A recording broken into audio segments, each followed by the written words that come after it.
Então, galera, tudo certo com vocês? Eu espero que estejam todos bem e a nossa aula de hoje é sobre o sistema endócrino. Vem comigo!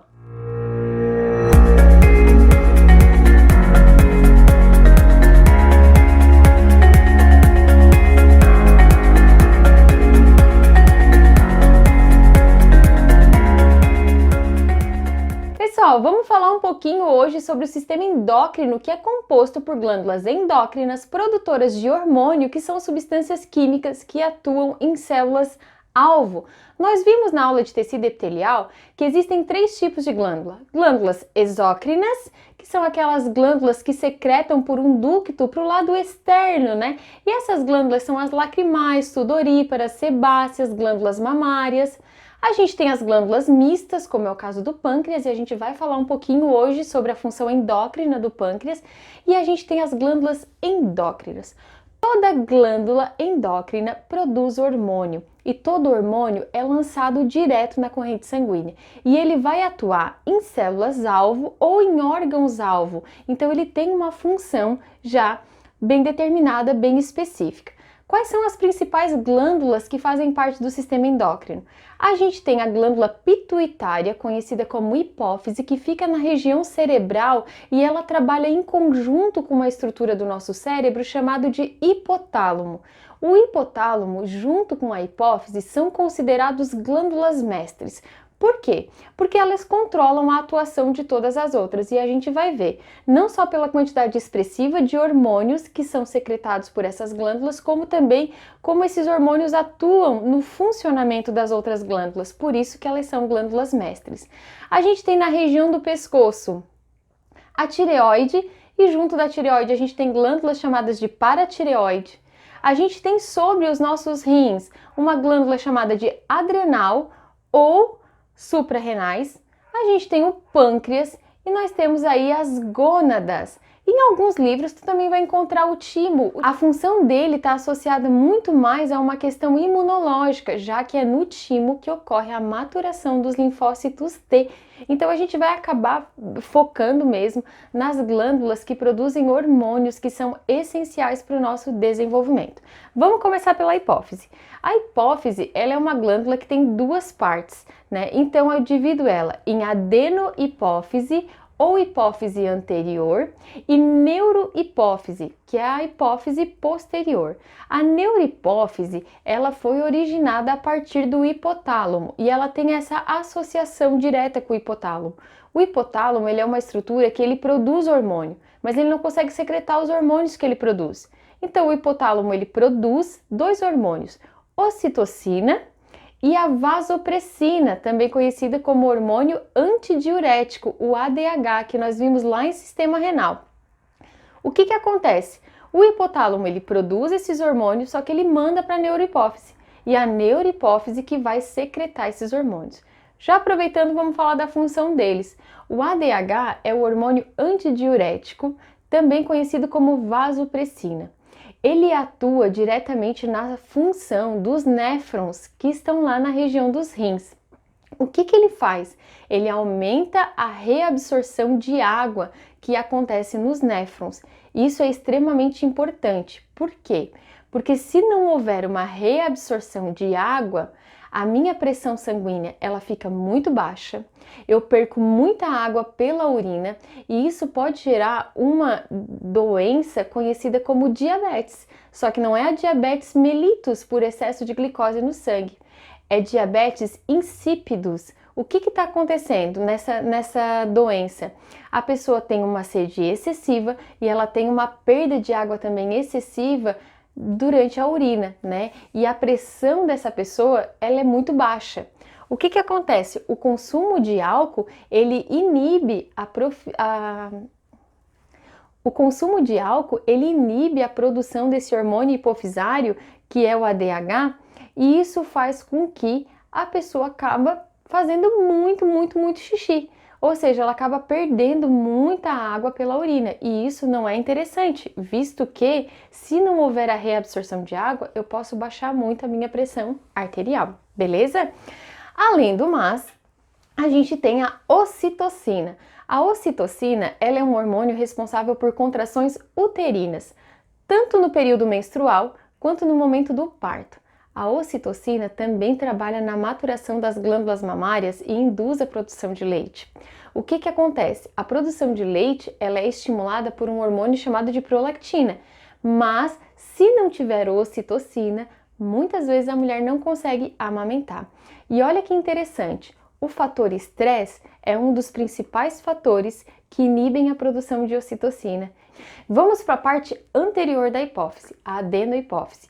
A adenohipófise, ela forma hormônio folículo estimulante, o FSH, e o hormônio luteizante, que tem atuação lá nas gônadas sexuais. No homem, ela vai estimular a produção de espermatozoide. Na mulher, ela vai estimular a ocorrência da ovulação, né? Fazendo com que haja a maturação dos folículos ovarianos e fazendo com que haja, então, a ovulação em si, né? E a formação do corpo lúteo para a produção aí de estrógeno e progesterona. Além disso, a adenohipófise, ela produz o GH, conhecido como somatotrófico, hormônio do crescimento. Esse hormônio, ele atua principalmente na musculatura, ossos e cartilagem. E ele atua quando se é criança, na fase de crescimento, né? Pessoas que têm baixa produção de GH, ela pode ter uma doença chamada de nanismo, mas se tiver muita produção de GH, ela pode ter uma doença conhecida como gigantismo. A produção aumentada de GH nos adultos faz com que a pessoa tenha uma doença chamada de acromegalia, que é o crescimento das extremidades, que são partes moles, como dedos, mãos, queixo. A hipófise anterior, ela ainda produz um hormônio chamado TSH, que é o hormônio estimulante da tireoide e vai atuar onde? Justamente na tireoide. Além disso, ela produz um hormônio chamado de ACTH, conhecido como adrenocorticotrófico. Esse hormônio, ele atua diretamente na parte cortical das glândulas adrenais. Então, as glândulas adrenais, na parte de córtex, onde ela produz o cortisol, por exemplo, que é um hormônio bem importante, que é conhecido inclusive como anti-inflamatório, ele vai ser produzido se a hipófise tiver produzido esse hormônio para comandar então essa parte da glândula adrenal. Além disso, ela produz prolactina, que é o hormônio responsável aí pela produção do leite no momento da amamentação. Vamos para a tireoide então. A tireoide ela produz 3 hormônios principais: o T3, conhecido como triiodotironina, o T4, conhecido como tiroxina, e a calcitonina. O T3 e T4, eles são hormônios reguladores do metabolismo celular. Se a pessoa produzir muito T3 e T4, ela vai ter uma doença conhecida como hipertireoidismo. Isso faz com que o metabolismo celular dela seja muito acelerado. Essas pessoas tendem a ser muito magras, mas também de sofrer de insônia, ter os olhos saltados, né? Tem uma série de disfunção no organismo, né? Mas uma das coisas bem marcantes é o fato de realmente ser muito magra e ter insônia. Já se a pessoa produzir pouco T3 e T4, ela vai ter um metabolismo celular muito lento. Ela vai ter uma doença chamada de hipotireoidismo. Essa pessoa tem tendência à obesidade, à sonolência, cabelo seco, quebradiço, raciocínio lento. É interessante a gente ressaltar aqui que para a produção do hormônio T3 eu preciso de um sal mineral conhecido como iodo, né? Porque ele tem iodo na sua composição. Antigamente, quando o sal de cozinha não era iodado, porque hoje ele passa por um processo de industrialização do qual é inserido iodo nele, as pessoas comumente tinham o pescoço inchado, uma doença conhecida como bócio. A falta de iodo na alimentação gera uma deficiência de hormônio T3, triiodotironina. Isso faz com que haja um inchaço da glândula tireoide, uma doença aí conhecida como bócio.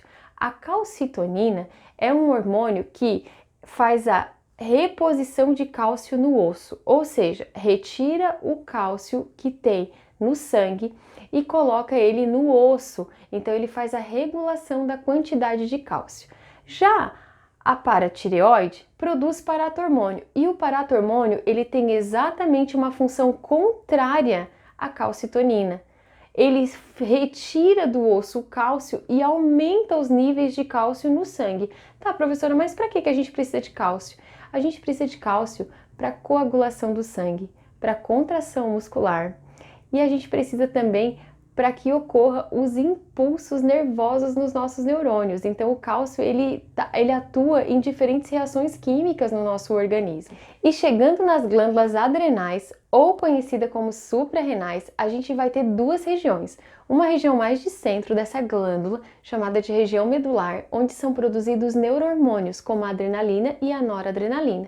E a gente tem a região mais externa, que é a cortical, onde são produzidos, por exemplo, a aldosterona, que é um hormônio utilizado também lá no funcionamento dos rins, lá na região nefrídica, em que vai haver a reabsorção de sais para o controle da pressão arterial.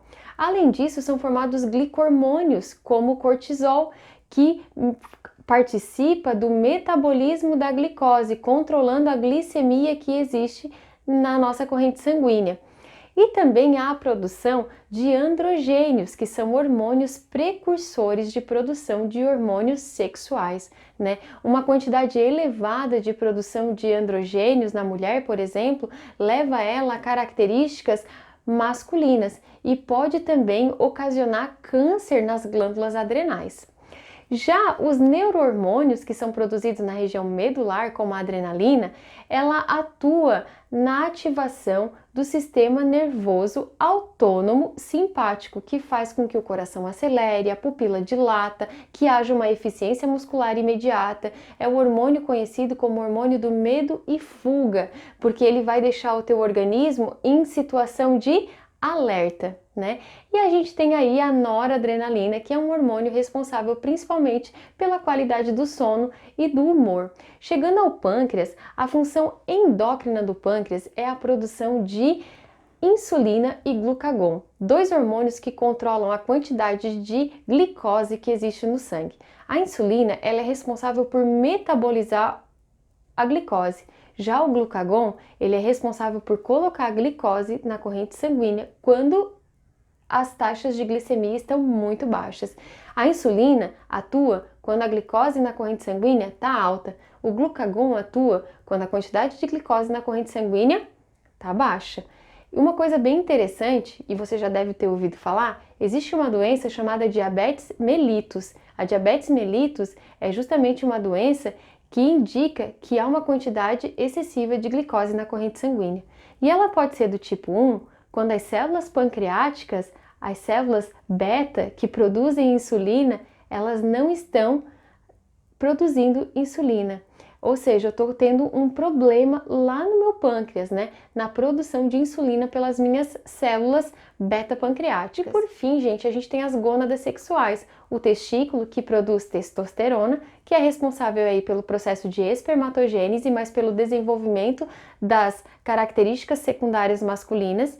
E a gente tem no ovário a produção de estrógeno e progesterona, né? Que são responsáveis, por exemplo, por refazer o endométrio todo mês, que atuam no processo de ovulação e que também atuam nas características secundárias femininas. E é isso, espero que vocês tenham conhecido um pouquinho do funcionamento do nosso corpo e para a gente terminar essa aula, claro que nós vamos ao nosso resumindo!